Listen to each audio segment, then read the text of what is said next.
Welcome to the tutorial on accounting. Today the chapter is accounting for leases. What is lease?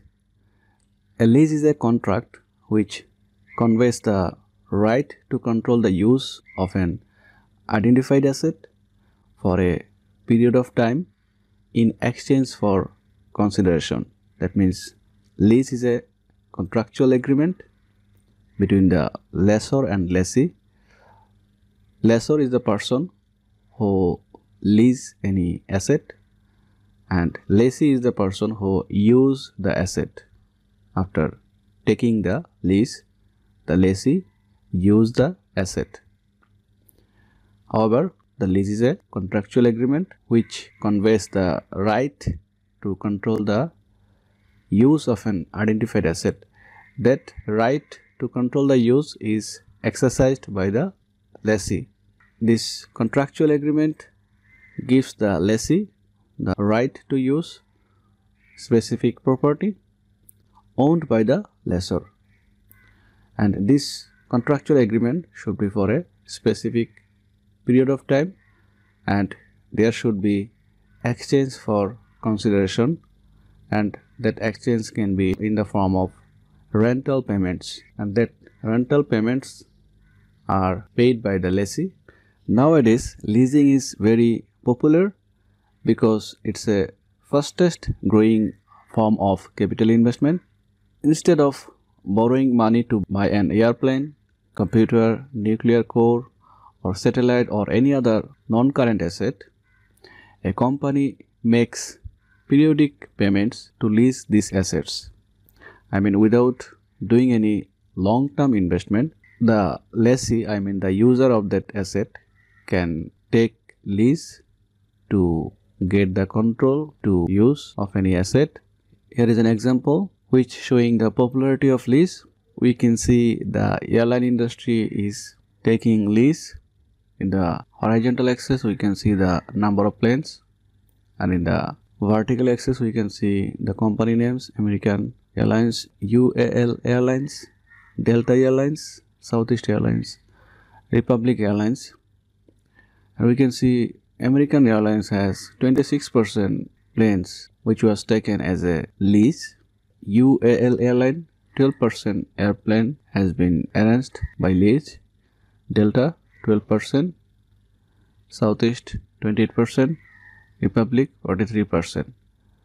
That means there is a popularity of lease in the airline industry, as well as most of the industries use this lease option to use non-current asset. What types of assets are being leased? We can see any type of equipment can be leased, such as rail cars, helicopters, bulldozers, barges, CT scanners, computers, etc. Here are some company names which are using various types of assets under the lease option. We can see the Gap company. They are using premises and headquarter facilities and distribution centers under lease agreement. ExxonMobil Corporation, they are using drilling equipment, tankers, service stations, and other properties under the lease option. JP Morgan Chase, they are using premises and equipments under the lease agreement. Maytech Corporation leases real estate, machinery, equipment, automobiles. And McDonald's Corporation, they use restaurant locations through the ground lease, and they also take land as a lease. They also use building as a lease. Starbucks use the retail stores, roasting and distribution facilities, office space under the lease agreement.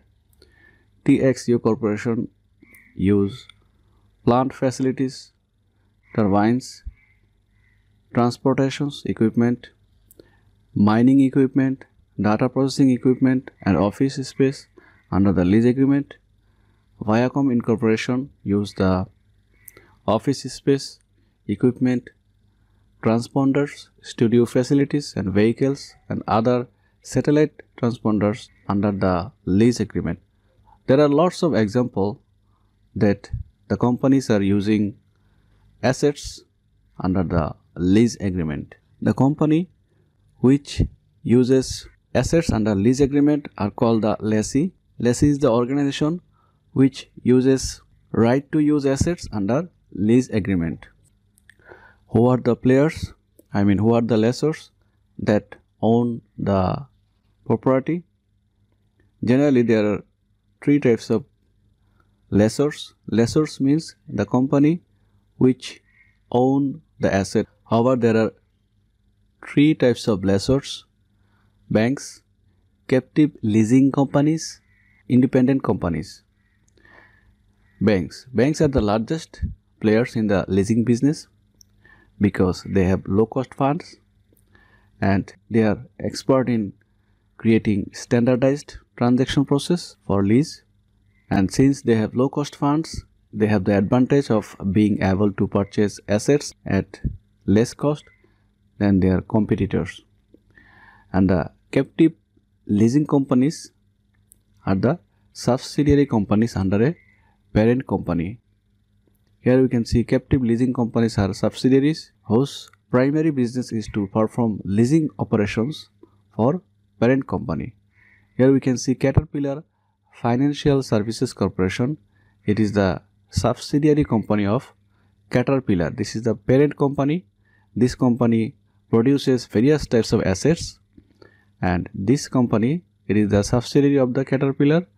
They operate the leasing transaction or leasing business on behalf of the Caterpillar company, and that type of company is known as captive leasing companies.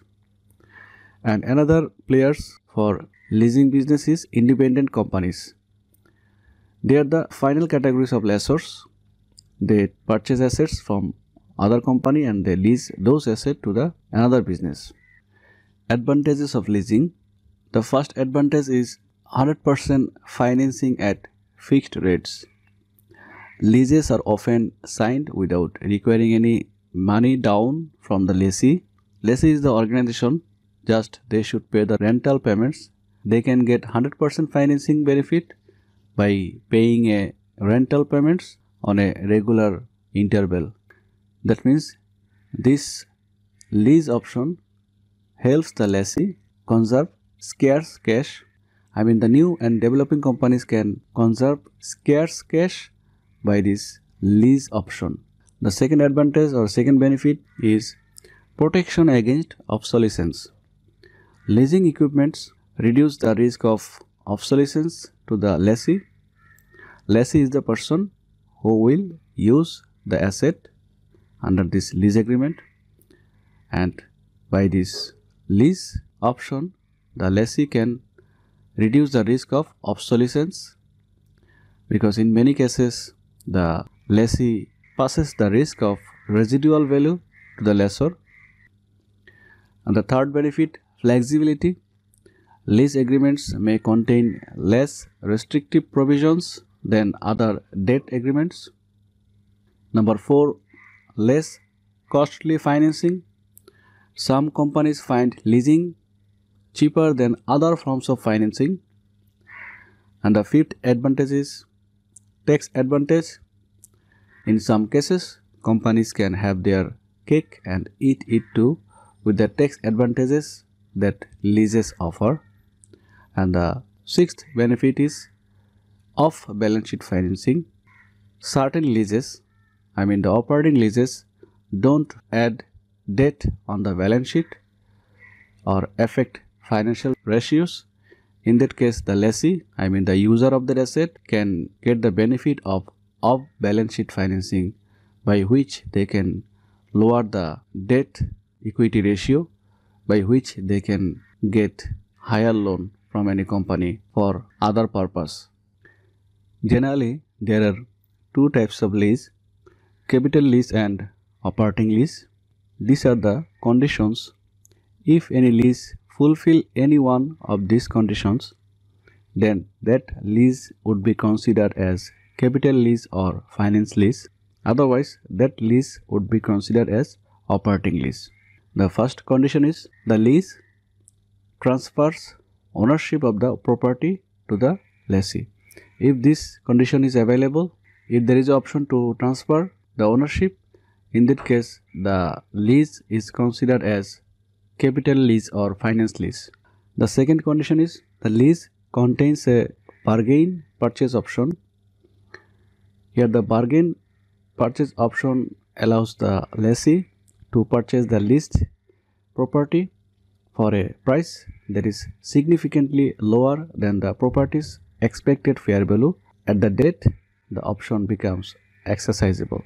I mean, after the period of lease agreement, if there is any bargain purchase option for the lessee, I mean, if the lessee can purchase the asset with the price that is lower than the expected fair value at that time, in that case, that lease would be considered as a capital lease or finance lease.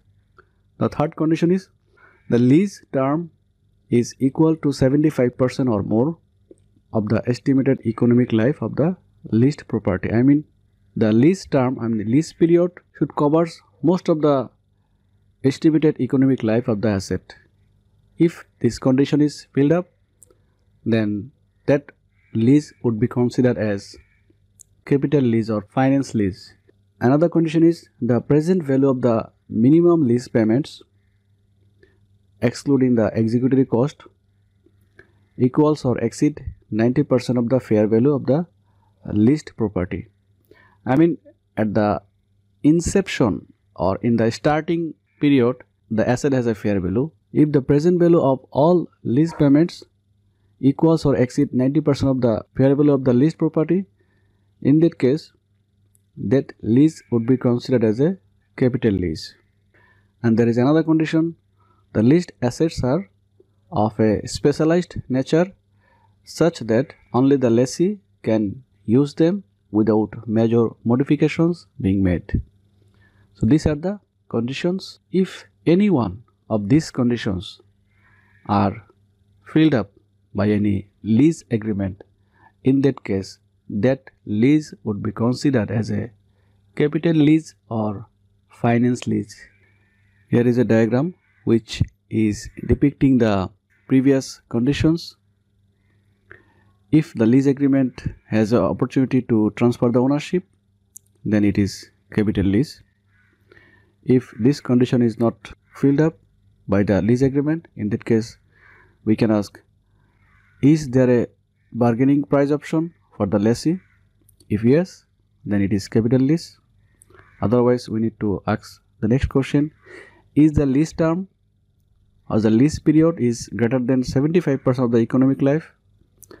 If this criteria is filled up, in that case it's a capital lease.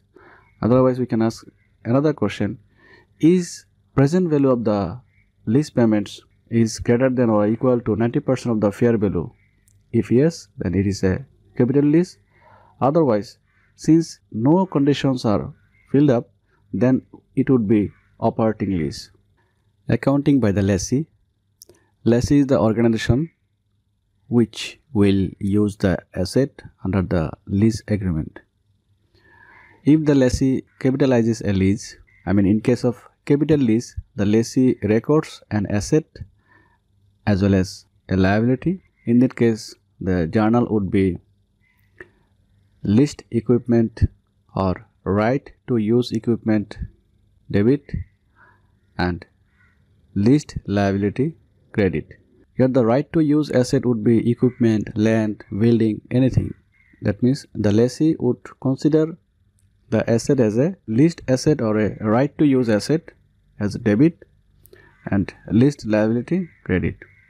On the other hand, lessor will remove the asset by doing it credit, equipment or any other asset credit, and since lessor will receive rental payment from the lessee, in that case leased receivable, this receivable should be considered as asset, leased receivable debit, and lessee should depreciate the asset every year until the leased period, and we know that the lessee need to pay the rental payments and each rental payments include interest plus principal. If the lease is not capital lease, if the lease is a operating lease, in that case the lessee don't record the asset in the financial position. Rather, they show the lease payment or rental payments as a rental expense in the profit and loss account. If it is a capital lease, it will be shown as asset, but if it is a operating lease, that rental payment should be shown as a rental expense. And on the other hand, the lessor, in case of operating lease, the lessor should not remove the asset from the financial position. The lessor should recognize the rental payments as a rental revenue. However, in this tutorial, we will show how to maintain the accounting for the lessee. Here is an illustration. In this illustration, we are going to learn how to maintain the accounting for lessee in case of capital lease or finance lease. Assume that Caterpillar Financial Services Corporation, this is the subsidiary company of the Caterpillar, this is the captive leasing company, and Sterling Construction Corporation sign a lease agreement dated January 2014. Here the Sterling Construction Corporation is the lessee. Lessee is the user of that asset. However, the agreement calls for Caterpillar to lease a front-end loader to Sterling beginning January 1, 2014. That means the Sterling is going to use the asset front-end loader, and that asset would be taken as a lease by the Sterling company for use. The terms and provisions of the lease agreement and other pertinent data are as follows. The term means the period. The term for lease is 5 years.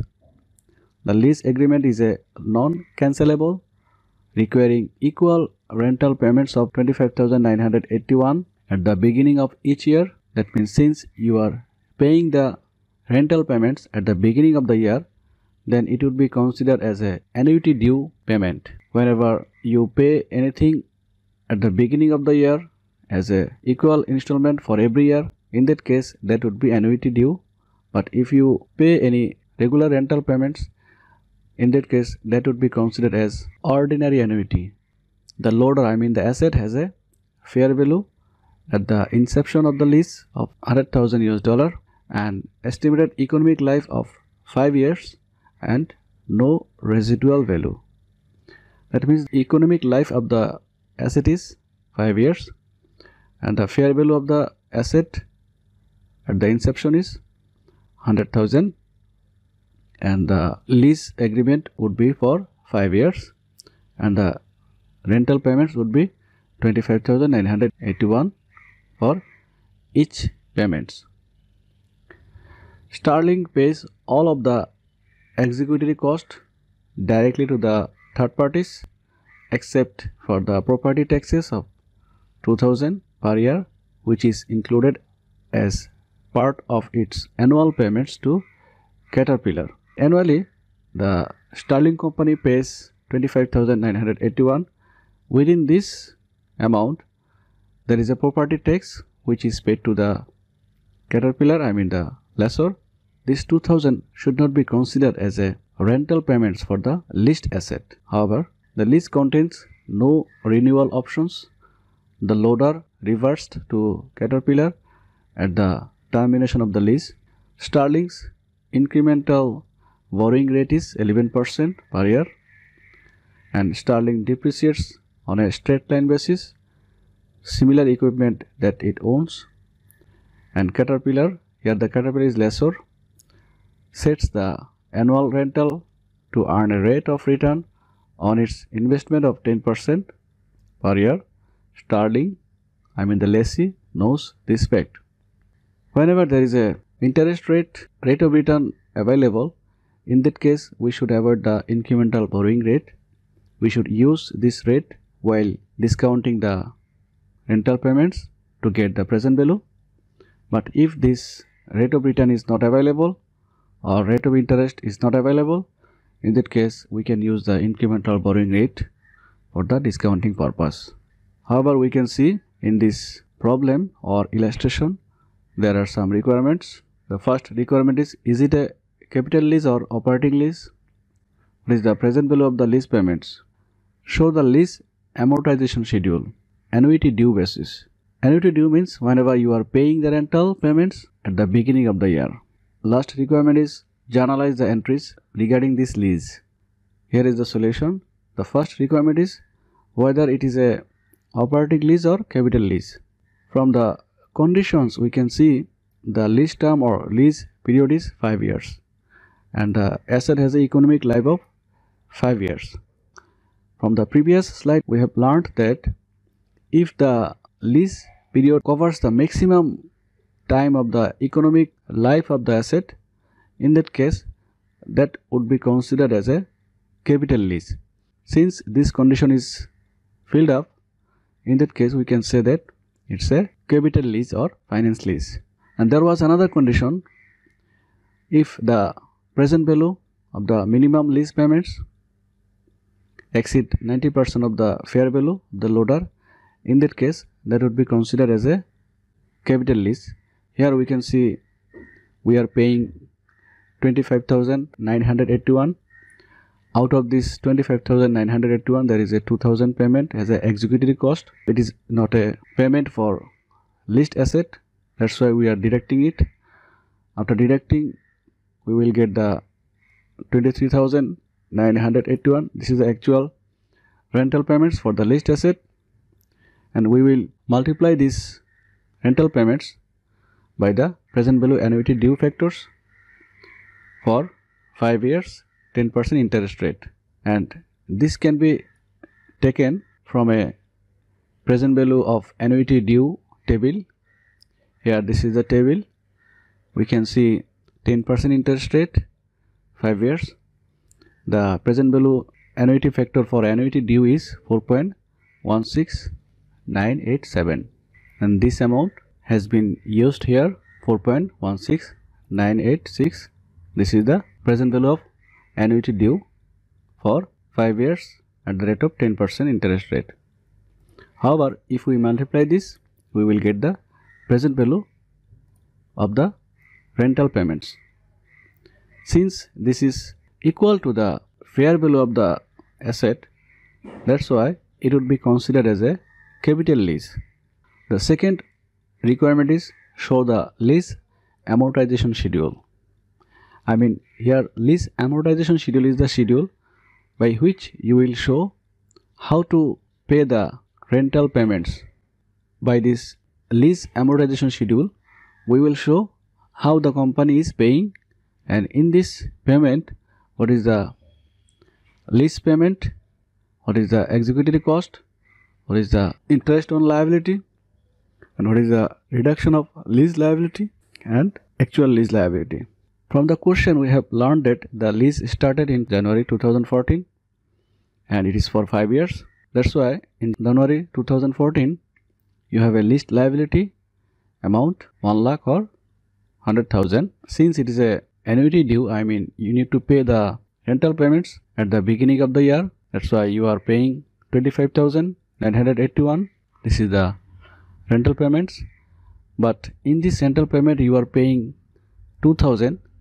This 2,000 is executory cost, which is not the leased liability under the lease agreement. That's why if we deduct this 2,000 we will get 23,981. It is the actual lease liability in the year of 2014. Since our total lease liability is 1 lakh, if we deduct this 23,981 we will get the next leased liability. And why we are doing this style? Because we will calculate the interest on this amount, because whenever we are calculating interest we need to calculate it on the remaining value of the leased liability. Here the remaining leased liability is 76018, and if we calculate the interest 10%, the interest would be 7601.84.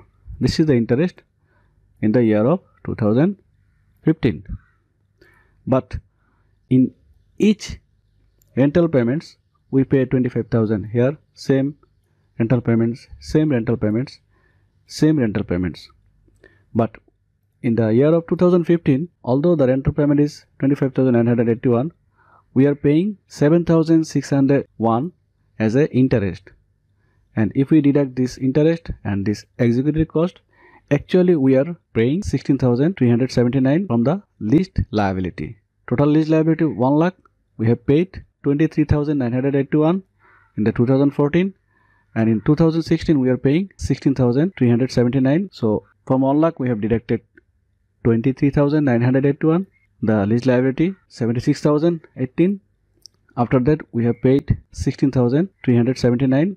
If we deduct this amount from this amount, we will get 59,638. On this amount we will calculate 10% interest.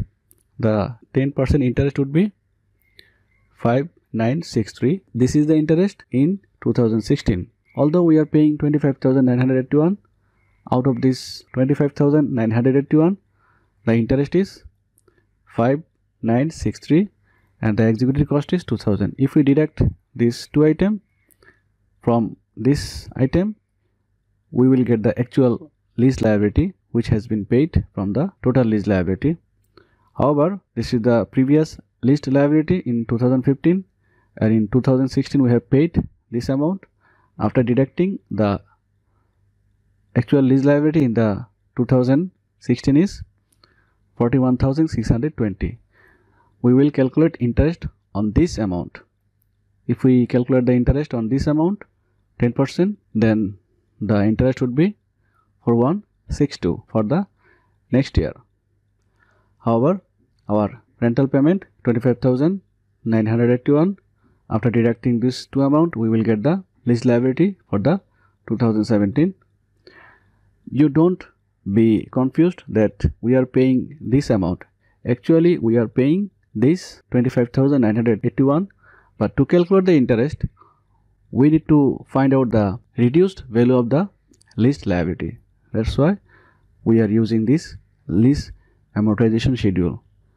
And after paying this 19,819 from this lease liability, ultimately here the lease liability is 21,801, and we will calculate interest 10% on this amount, and the interest would be 2180. However, for rounding purpose, we are using this amount 2180, and although we are paying this amount 2,000 and 2,180 is the interest and executive cost. After deducting actually the lease liability, we are going to pay 21,801, and here we also have the same lease liability. After paying, we don't have any leased liability. So in this amortization schedule, we have shown that we are calculating interest on the reducing value of the leased liability, and for this lease option we are paying 19,908 as a interest, and this is the executive cost, and this is the lease liability. So total 1,29,908. So this is the amortization schedule. Here we need to mention that we have used 10% as an interest rate because the lessee knows the interest rate of the lessor, and since this interest rate is available, that's why we are not using the incremental borrowing rate. However, our third requirement is journalize the entries regarding this lease agreement. So here we can see the journal entries.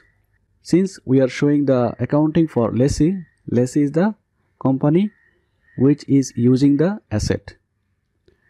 Here the Sterling company is going to use the asset under the right to use agreement or lease agreement. The first journal would be leased equipment.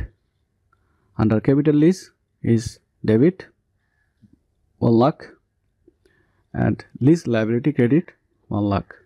Here we can use leased or right to use equipment, or instead of equipment we can use the asset name. It may be any asset. However, the second journal would be for the first lease payment. We can see we are paying 25,981. So since we are paying, cash is going to be decreased. Since cash is asset, it is going to be decreased. That's why cash credit. But out of this 25,981, we are paying 23,981 as a lease payment, and the rest of the amount is property tax expense. From this amortization schedule we can see we are paying cash, and in this amount there are two items, lease liability and executory cost. So lease liability is going to be decreased. It's a liability, it's a credit item, but since we are going to pay, after paying, the lease liability would be decreased. Whenever there will be a decreased liability, it should be shown as a debit item. Here we have shown total liability as a credit item, but since in this journal we are going to pay for that liability, after paying the liability would be decreased.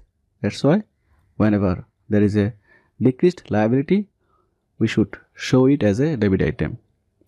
So out of this 25,981, we are paying lease liability 23,000, and the rest of the amount is executory cost or property tax expense. At the end of the year, we should record the interest expense which need to be paid. We can see interest expense 7,601. Here we can see this is the interest expense. We have calculated it on this amount 7,601. This is the interest expense, and we need to pay the interest. That's why interest payable credit. According to the condition, the Starling company, the lessee, depreciates the assets on a straight line basis. That's why we need to show the journal entries for depreciation. Total value is 1 lakh, and since we are following the straight line, we need to divide the value of the asset with the lease period, and the lease period is 5. So if we divide 1 lakh by 5, we will get 20,000. So this 20,000 is the depreciation expense for each period. The journal is depreciation expense 20,000 debit, and accumulated depreciation capital lease credit 20,000. These are the journal entries for the year of 2014, and in 2015 we need to show this journal. We can see we need to pay rental payments 25,981, and out of this 25,981 there are 3 items. We are paying property tax as an expense. It should be shown as a debit 2,000. We are paying interest liability. This liability is going to be paid here. That's why we are showing it in the debit side, because after payment the liability would be decreased. And we are also paying this amount. From the amortization schedule we can get easy idea. In 2015 we are paying 25,981.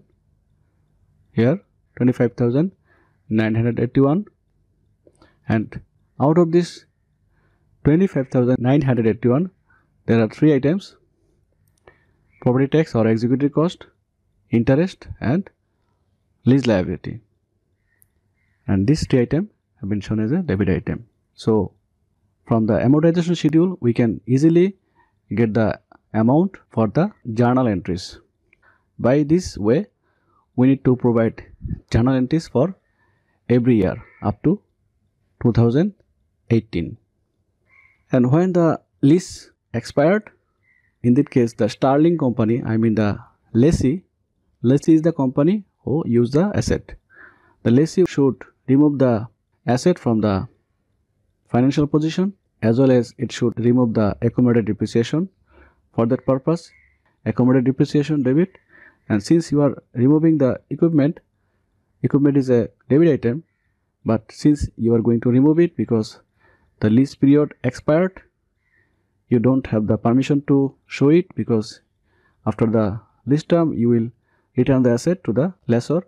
If you don't purchase the asset as a lessee, you need to remove it you need to return it.